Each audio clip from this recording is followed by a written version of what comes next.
আজকের বিষয়বস্তু তাপের ঘটনাসমূহ। Chapter 4, thermal phenomena. এই তাপের ঘটনাসমূহ চ্যাপ্টারটাকে আমরা লিটারেলি দুই ভাগে বিভক্ত করতে পারি।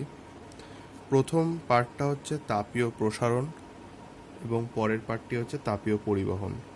তো আজকে যেটা আমরা পড়ব সেটা হচ্ছে তাপীয় প্রসারণের কিছুটা অংশ আমরা আজকে পড়ব।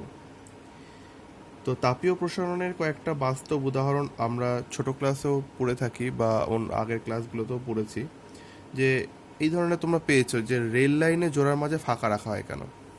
তো খুব সম্ভবত রেল লাইনের জোড়ার মাঝে মানে দুটো রেল লাইন, ধরো এই একটি রেল লাইন আর এই একটি লাইন, এর মাঝখানে জোড়া লাগানোর সময় এই কিছুটা অংশ গ্যাপ রাখা হয়, যেটাকে ফিশ প্লেট দিয়ে জোড়া হয়।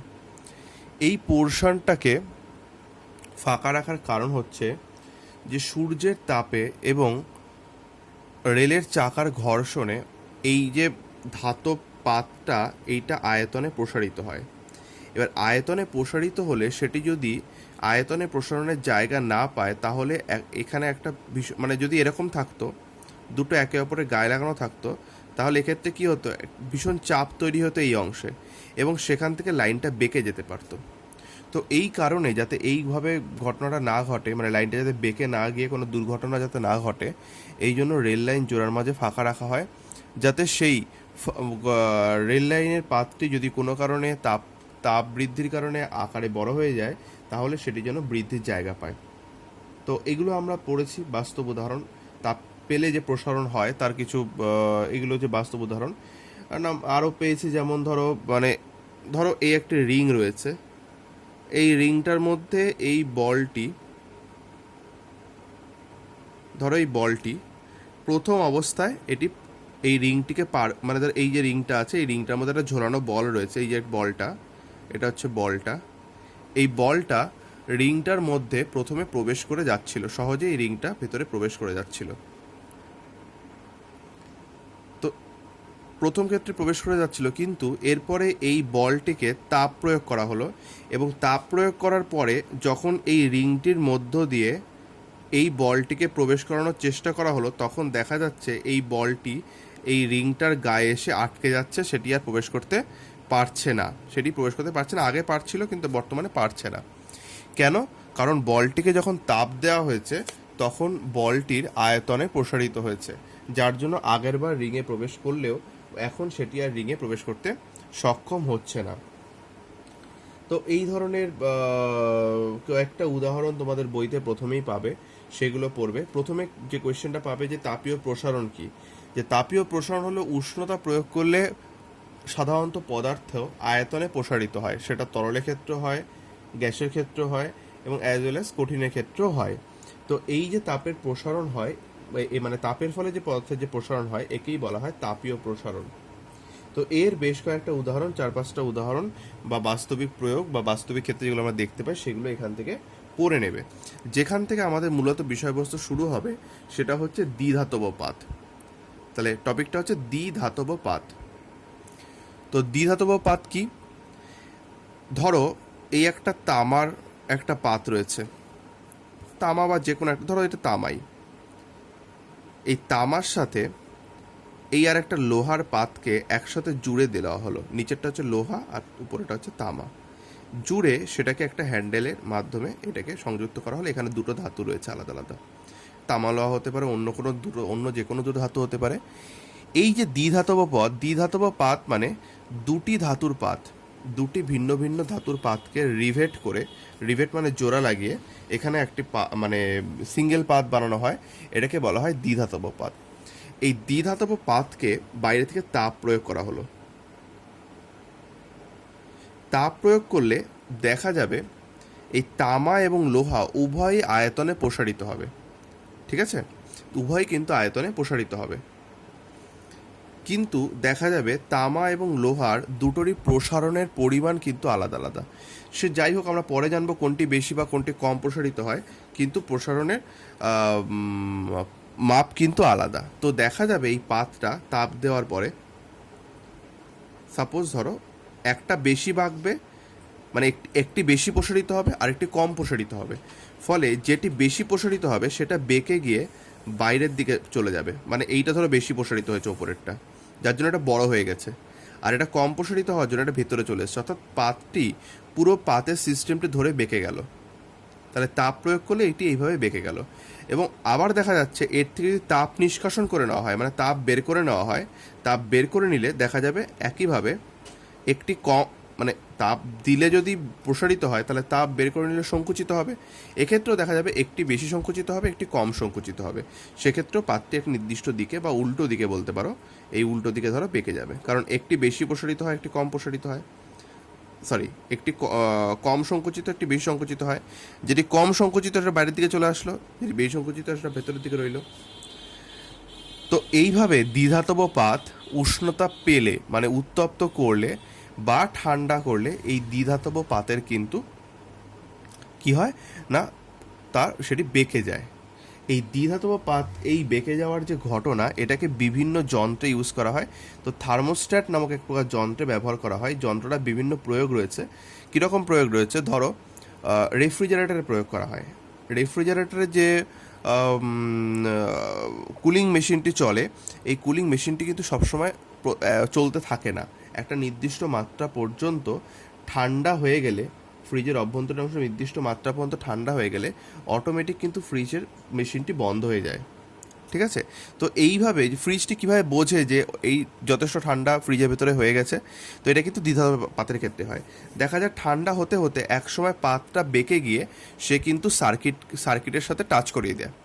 ফলে সার্কিট কমপ্লিট হয়ে যাওয়া, সেই সার্কিটটি এই নির্দেশ পায় যে ফ্রিজের অভ্যন্তরে তাপমাত্রা যতটা থাকা উচিত ছিল, যতটা ঠান্ডা হয়ে যাওয়া উচিত ছিল, ততটা হয়ে গেছে এবং ফ্রিজটি অটোমেটিক্যালি বন্ধ হয়ে যায়। এগুলোকে অনেক ক্ষেত্রে ব্যবহৃত হয়, যেমন ফায়ার অ্যালার্মের ক্ষেত্রে ব্যবহৃত হয়।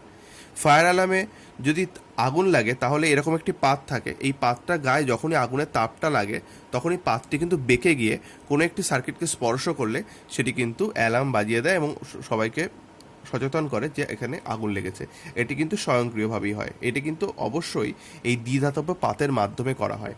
তো দ্বিধাতব পাত কী এবং দ্বিধাতব পাতের ব্যবহার, এটা কিন্তু খুব ইম্পর্টেন্ট। থার্মোস্ট্যাট যন্ত্রের নাম বললাম, এটাও কিন্তু লাগবে তোমাদের। বইতে যদি সম্পূর্ণটা না পাও তাহলে তোমরা সহায়িকা বই থেকে দেখে নেবে। আমি কোয়েশ্চেনটা দিয়ে দেবো, কোয়েশ্চেন থ্রুতে যদি পুরোপুরি স্যাটিসফাইডভাবে বইতে না পাও তো সেক্ষেত্রে সহায়িকা বইয়ের সাহায্য নেবে। তাহলে আমরা প্রথম থেকে যেটা পেলাম সেটা হচ্ছে, প্রথমেই পেলাম তাপীয় প্রসারণ, যে তাপ পেলে যে প্রসারিত হয় তার বাস্তব কিছু উদাহরণ দেখলাম। যদিও দ্বিধাতব পাত সেরকমই একটা প্রয়োগ, যে দ্বিধাতব পাতের ক্ষেত্রে আমরা দেখলাম একটি বেশি প্রসারিত হয়, একটি কম প্রসারিত হয়, যার জন্য বেঁকে যায়। এবং সংকোচনের ক্ষেত্রেও ঠিক তাই, একটি বেশি সংকুচিত, একটি কম সংকুচিত হয়, তাই জন্য পাতটি একইভাবে বেঁকে যায়। তো দ্বিধাতব পাতের পরে এইবার আমরা চলে আসব কঠিন পদার্থের প্রসারণ। তো দেখা যাক কঠিন পদার্থের প্রসারণ। তো কঠিন পদার্থের প্রসারণ, এক্ষেত্রে খুব গুরুত্বপূর্ণ একটি কথা হলো, কঠিন পদার্থের কিন্তু তিনটে মানে পরিমাপযোগ্য বিষয় থাকে এবং যেটা প্রসারণ হতে পারে। একটা কঠিনে কি কি থাকে দেখো ভালো করে। ধরো এটি একটি ধাতব একটি পাত, একে তাপ দিলে এই ধাতব পাতের তিনটে জিনিস প্রসারিত হতে পারে। নাম্বার 1 হতে পারে দৈর্ঘ্য প্রসারণ, দৈর্ঘ্য প্রসারণ। নাম্বার 2 হতে পারে ক্ষেত্র প্রসারণ, বা অর্থাৎ পাতের যে ক্ষেত্রফল এটা বেড়ে যাবে, ক্ষেত্রফল প্রসারণ বা ক্ষেত্র প্রসারণ। আর নাম্বার 3 হবে আয়তন প্রসারণ, মানে অটোমেটিক্যালি পাতটা কিন্তু আয়তনে বেড়ে যাবে, আয়তন প্রসারণ। তো এই রকম 3 রকম প্রসারণ কিন্তু কঠিন পদার্থের ক্ষেত্রে দেখতে পাওয়া যায়। সেটা হচ্ছে কঠিনের দৈর্ঘ্য বাড়ে, ক্ষেত্রফল বাড়ে এবং অ্যাজ ওয়েল অ্যাজ আয়তনও কিন্তু প্রসারিত হয়। তো এই কঠিন পদার্থের প্রসারণে প্রথম যে জিনিসটাকে আমরা দেখবো সেটা হচ্ছে দৈর্ঘ্য প্রসারণ বা রৈখিক প্রসারণ গুণাঙ্ক, যাই বলো। তো দৈর্ঘ্য প্রসারণ কি একটু আমরা দেখে নিই। তো ধরে নাও দৈর্ঘ্য প্রসারণ, আমরা একটা ধাতব পাতকে ধরে নিচ্ছি, এটা হচ্ছে ধাতব পাতটা, যে কোনো ধাতুর পাত, এখানে আমরা উল্লেখ করছি না কি ধাতু, একটা ধাতুর পাত, যে কোনো একটা মেটাল প্লেট এটা রয়েছে। এই মেটাল প্লেটটার দৈর্ঘ্য আমরা মনে করি L1, তাহলে দৈর্ঘ্য কত L1, এবং এটা কত উষ্ণতা রয়েছে, এটি T1 ডিগ্রি সেন্টিগ্রেড উষ্ণতায় রয়েছে। এইবার এটির উষ্ণতা বৃদ্ধি করা হলো, উষ্ণতা বৃদ্ধি করে এটা T2 ডিগ্রি সেন্টিগ্রেডে নিয়ে যাওয়া হলো। তাহলে উষ্ণতা ছিল T1 ডিগ্রি সেন্টিগ্রেড, সেখান থেকে বৃদ্ধি করে T2 ডিগ্রি সেন্টিগ্রেডে উষ্ণতাটা নিয়ে যাওয়া হলো। তাহলে স্বভাবতই এর দৈর্ঘ্য প্রসারিত হবে। এখানে আমি একটু বেশি প্রসারণ দেখাচ্ছি, কিন্তু এক্ষেত্রে প্রসারণটা একটু কম হয়, মানে প্রসারণ তো এতটা বেড়ে যায় না, কিন্তু বোঝার সুবিধার্থে আমরা একটু বড় করে দেখাচ্ছি। তো এই যে প্রসারিত হলো, এই লেন্থটাকে আমরা ধরছি L2। তাহলে L1টা কি? L1টা কিন্তু আমরা মনে রাখবো, L1টা হচ্ছে প্রাথমিক দৈর্ঘ্য, সেটা হচ্ছে L1। আর অন্তিম দৈর্ঘ্য মানে পরে যে দৈর্ঘ্যটা হলো সেটা হচ্ছে L2। তাহলে প্রাথমিক দৈর্ঘ্য এবং অন্তিম দৈর্ঘ্য আমরা পেয়ে গেলাম।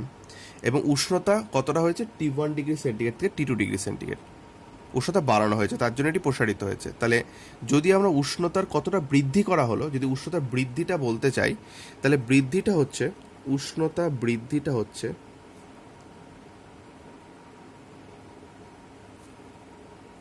T2 minus T1 degree C. তাহলে ব্যাপারটা দেখো, T2 minus T1 degree centigrade উষ্ণতা, এত উষ্ণতা বৃদ্ধি করা হয়েছে। উষ্ণতা বৃদ্ধিতে প্রাথমিক দৈর্ঘ্য কত ছিল?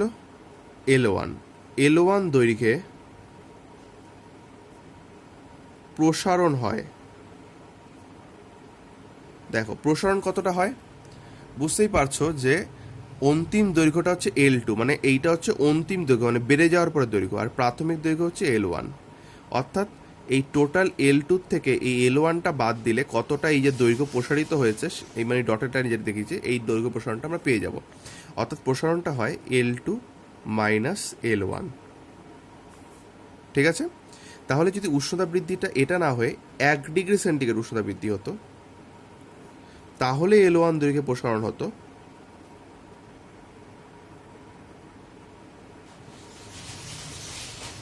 L2 minus L1 divided by T2 minus T1। ঠিক আছে? তো 1 ডিগ্রি সেন্টিগ্রেড উষ্ণতা বৃদ্ধিতে যদি আমরা L1 দৈর্ঘ্যে না করে একক দৈর্ঘ্যে প্রসারণ আমরা হিসাব করতাম, তাহলে কি হতো? এটাও নিচে চলে আসতো ঐকিক নিয়মের নিয়ম অনুসারে। তাহলে L2 minus L1 divided by L1 into T2 minus T1। তাহলে এই হচ্ছে একটা ইকুয়েশন পেলাম। ইকুয়েশনটা কি না, 1 ডিগ্রি সেন্টিগ্রেড উষ্ণতা বৃদ্ধিতে একক দৈর্ঘ্যে প্রসারণ হয়েছে কতটা? L2 minus L1 divided by L1 into T2 minus T1। তো এটিকেই বলা হয় দৈর্ঘ্য প্রসারণ গুণাঙ্ক। মনে রাখবে, 1 ডিগ্রি সেন্টিগ্রেড উষ্ণতা বৃদ্ধিতে একক দৈর্ঘ্যে যে পরিমাণ দৈর্ঘ্য প্রসারণ হয়, এই যে ব্যাপারটা আমরা পেলাম, এটাকেই বলা হয় দৈর্ঘ্য প্রসারণ গুণাঙ্ক। তাহলে দৈর্ঘ্য প্রসারণ গুণাঙ্ক এবং গুণাঙ্ক, এই দৈর্ঘ্য প্রসারণ গুণাঙ্ককে আলফা দ্বারা কিন্তু ডিনোট করা হয়। এই আলফা ইকুয়াল টু তাহলে কি হলো? L2 minus L1 by L1 into T2 minus T1। তাহলে দৈর্ঘ্য প্রসারণ গুণাঙ্কের ইকুয়েশন হলো L2 মাইনাস L1 মানে কি? L2 মাইনাস L1 মানে কিন্তু, আচ্ছা এটা কথায় ভেঙে লিখছি আমি, L2 মাইনাস L1 মানে কিন্তু দৈর্ঘ্য প্রসারণ। L1 মানে কি? L1 মানে কিন্তু প্রাথমিক দৈর্ঘ্য, আর T2 মাইনাস T1 মানে হচ্ছে কি? উষ্ণতা বৃদ্ধি। তাহলে রৈখিক প্রসারণ গুণাঙ্ক মানে হচ্ছে, বা দৈর্ঘ্য প্রসারণ গুণাঙ্ক মানে হচ্ছে দৈর্ঘ্য প্রসারণ বাই প্রাথমিক দৈর্ঘ্য ইন্টু উষ্ণতা বৃদ্ধি। তো এখানে সংজ্ঞা দিতে গেলে আমরা এই লাইনটাই কিন্তু মূলত সংজ্ঞা হয়ে যাবে। এই যে এই লাইনটা কথা বলছি, এই লাইনটায় কি বলা হয়েছিল? যে একক উষ্ণতা বৃদ্ধিতে 1 ডিগ্রি সেন্টিগ্রেড মানে একক বলবো আমরা, একক উষ্ণতা বৃদ্ধিতে একক দৈর্ঘ্যে কোনো পদার্থের যে পরিমাণ প্রসারণ হয় বা দৈর্ঘ্যের যে পরিমাণ প্রসারণ হয় তাকেই বলা হয় রৈখিক প্রসারণ গুণাঙ্ক, যেটা কিনা alpha equal to L2 minus L1 by L1 T2 minus T1। তো এখানে বলে দিই, এই ইকুয়েশনটা যে আমরা ডিরাইভ করলাম, নির্ণয় করলাম, এই নির্ণয়টা কিন্তু আমাদের না করলেও চলতো। এই পোর্শনটা অনেক স্কুল থেকে বলে যে এটা লাগবে না বা বাদ দিতে বলে। তো এক্ষেত্রে এইটুকু বাদ দেওয়ার আমার মনে হয় না মানে হয়, কারণ এইটা খুবই সোজা। কারণ শুধু ইকুয়েশন মনে রাখতে গেলে মুখস্থ করতে হবে। যদি কীভাবে এসছে ইকুয়েশনটা এটা আমরা না মনে রাখি তাহলে কিন্তু এটা ভুলে যাওয়ার চান্স থাকে। তো এক্ষেত্রে নির্ণয় করাটা দরকার। তো এর নির্ণয়টা অবশ্যই দেখবে ভালো করে। এরপরে এই ইকুয়েশনটা থেকে বিভিন্ন জিনিস নির্ণয় করতে দেওয়া হয়। তাহলে ইকুয়েশনটাকে আমরা লিখে নিই। কি ইকুয়েশনটা? সেটা হচ্ছে alpha equal to L2 minus L1 minus L1 by L1 T2 minus T1। এই ইকুয়েশনটা থেকে বলতে পারে যে অন্তিম দৈর্ঘ্যের ইকুয়েশনটি নির্ণয় করো বা চূড়ান্ত দৈর্ঘ্যের ইকুয়েশনটি নির্ণয় করো। তাহলে নাম্বার 1, চূড়ান্ত দৈর্ঘ্য কীভাবে নির্ণয় করব? আচ্ছা, চূড়ান্ত দৈর্ঘ্য মানে উষ্ণতা বৃদ্ধি করার পরে যে দৈর্ঘ্যটা দণ্ডটি লাভ করেছে, মানে যে দৈর্ঘ্যটা যে আলটিমেট, মানে সরি, দণ্ডটা যে আলটিমেট দৈর্ঘ্য হয়েছে সেটাই জানতে চাওয়া হচ্ছে। অর্থাৎ এটা কিন্তু L2, কারণ উষ্ণতা বৃদ্ধি করার পরে দণ্ডটির দৈর্ঘ্য হয়েছে L2। আমরা পড়েছিলাম যে দণ্ডটার দৈর্ঘ্য ছিল প্রথমে L1 এবং উষ্ণতা বৃদ্ধি করার পরে এই বেড়ে গিয়ে কিন্তু এই টোটালটা হয়ে গেছিলো L2। তো L2টা জানতে চাওয়া হচ্ছে। তাহলে L2 ইকুয়াল টু যদি আমরা বের করি তাহলে কী হবে? দেখো, এটাকে বজ্রগুণন করব। বজ্রগুণন করলে কী হবে? আচ্ছা, আমরা নিচে করি L2 মাইনাস L1, কেন কি নিচে 1 আছে কিছু না থাকা মানে, equal to alpha L1 into T2 minus T1। আমরা L2 বের করতে চাইছি, অর্থাৎ L2 ইকুয়াল টু L1 ওই সাইডে চলে যাবে, L1 plus alpha L1 T2 minus T1। ঠিক আছে? তো তাহলে T2 মাইনাস T1। তাহলে এখান থেকে দেখো ইকুয়েশনটা থেকে আমরা L1 কমন বের করে নিতে পারি। তাহলে L1 কমন বের করলে কি হবে? 1 plus alpha T2 minus T1। তাহলে অন্তিম দৈর্ঘ্যের ইকুয়েশন কিন্তু এইটা। ঠিক আছে? তাহলে অন্তিম দৈর্ঘ্য বা চূড়ান্ত দৈর্ঘ্য এটা চাইতে পারে।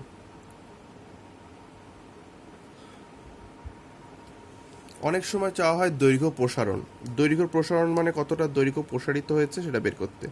তাহলে দৈর্ঘ্য প্রসারণ হয়েছে কিন্তু L2 মাইনাস L1, কারণ L2 হচ্ছে অন্তিম দৈর্ঘ্য, L1 হচ্ছে প্রাথমিক দৈর্ঘ্য। তাহলে L2 মাইনাস 1 কিন্তু এই ইকুয়েশনটা লিখলেই আমাদের হয়ে যাচ্ছে।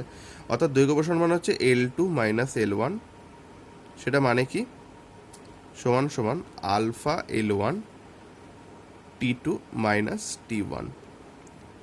ঠিক আছে? তো এই হচ্ছে দৈর্ঘ্য প্রসারণের ইকুয়েশন।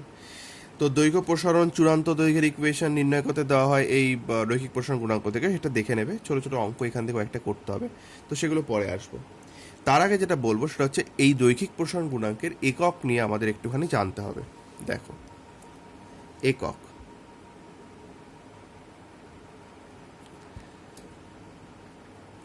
এই লাইনটা দেখলেই বুঝতে পারবে যে আলফা ইকুয়াল টু দৈর্ঘ্য প্রসারণ, মানে আলফার একক তো আমরা বের করতে চাইছি। তো দেখো, এখানে দৈর্ঘ্য প্রসারণ বাই প্রাথমিক দৈর্ঘ্য ইন্টু উষ্ণতা বৃদ্ধি। তার মানে এই ইকুয়েশন ওয়াইজ যদি আমরা একক বের করি, তার মানে আলফা ইকুয়াল টু দৈর্ঘ্য প্রসারণ মানে অবশ্যই সেটা দৈর্ঘ্যের একক হবে, দৈর্ঘ্যের একক। প্রাথমিক দৈর্ঘ্য মানে সেটাও অবশ্যই দৈর্ঘ্যের একক।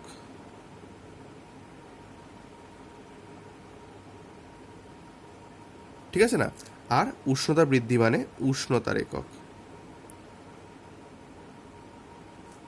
তাহলে এক্ষেত্রে আমরা একক বের করতে গিয়ে দেখতে পাই যে ইকুয়েশন ওয়াইজ এই দৈর্ঘ্যের এককগুলো কিন্তু একে অপরের সাথে কেটে যায়।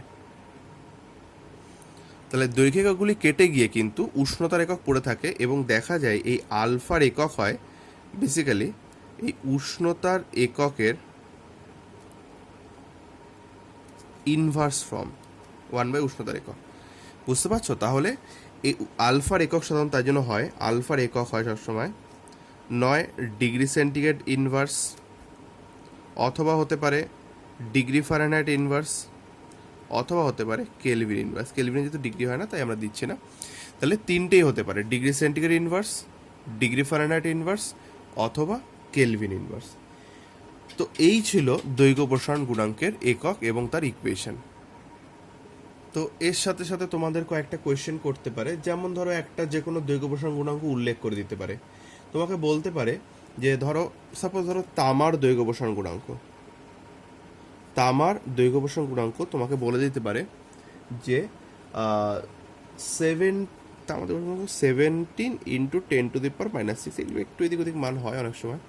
এটা হচ্ছে ডিগ্রি সি ইনভার্স বলতে কি বোঝো, বা লোহার দিতে পারে, বা অন্য যে কোনো কিছু দিতে পারে, প্ল্যাটিনামের দিতে পারে, যে কোনো একটা দিয়ে বলতে পারে এটা বলতে কি বোঝো।